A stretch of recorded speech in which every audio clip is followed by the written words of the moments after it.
আসসালামু আলাইকুম এভরিওয়ান, কেমন আছেন? আশা করি ভালো আছেন। আমি আল্লাহর রহমতে ভালো আছি। তো আপনাদের মাঝে আরেকটা নতুন ভিডিও নিয়ে আসলাম। তো ভিডিও শুরুতেই তো রান্নাবান্নার কাজ আর কি।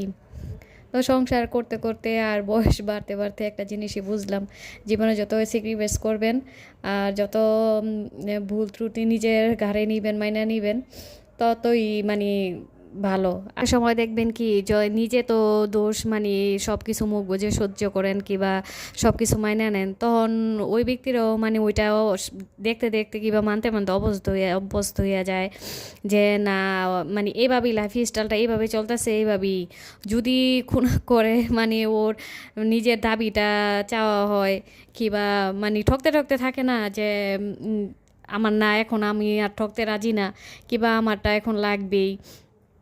তো যখনই আপনি বলবেন তখনই দেখবেন কি মানুষের আসল রূপটা বের হয়ে যায়, কিংবা স্বার্থপর মানে স্বার্থপর ইটা পাইবেন, তকমা পাইবেন। তারপরে অহংকারী যাই বলেন মানে যার মনে যতটুকু আসে তো সেটাই বলবো। তো আমার মতে কি যে প্রথম থেকেই একটা থাকা ভালো যে না, আমিও মানুষ, আমারও কিছু স্বাদ আহ্লাদ সব কিছু শখ থাকতে হইব। এমন তো না সব সময় স্যাক্রিফাইস করতে করতে মানে ওই মানুষের অবস্থা হয়ে যায়। আর নিজের মধ্যেও মানে এটা আর এক সময় দেখবেন কি কারো কেউ তাকাইব না আপনার দিকে, আপনি রাগ করে রয়েছেন, অভিমান করে রয়েছেন, কিবা আপনি মানে কষ্ট পাইতেছেন, ওইটা আপনারা দেখবো না, ওই নিজেরটাই ষোলো আনা দেখবো। দেখবেন আরেক রকমের মানুষ আছে যে নিজে দোষ করতেছে কিন্তু না, অন্যের ঘাড়ে ওই দোষটা চাপাই দিব, এমনভাবে চাপাইবো যে না, সত্যি মনে হয় আমি অপরাধী, এভাবে মানে এভাবে করব, চাপাই দিব। তো ওইসব মানুষ থেকে দূরে থাকাই ভালো। আর আমরা যতটুকু পারি চেষ্টা করি সবার সাথে মিলেমিশে থাকার।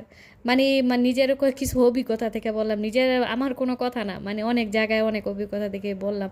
আগের দিনে দাদি নানিরা দেখতেন না, মানে অনেক মানে স্যাক্রিফাইস করতো ওরা, সাত আল্লাহ সব কিছু সব সন্তান স্বামী সন্তান দিয়ে পূরণ করতো। তো আমরাও দেখতে দেখতে অবস্থা তেমন হয়ে গেছি গা। আমরা মেয়েরা যারা আছে সাংসারিক যতটুকু সাধ্যের মধ্যে আছে অতটুকু শখ পূরণ করবেন। জীবনটা খুবই ছোট, তো এই ছোট্ট জীবনে যতটুকু পারবেন ততটুকুই করবেন। আমার ভিডিওটি যদি আপনাদের একটু ভালো লাগলে লাইক কমেন্ট করবেন, শেয়ার করবেন, একটা সাবস্ক্রাইব করবেন। আল্লাহ হাফেজ।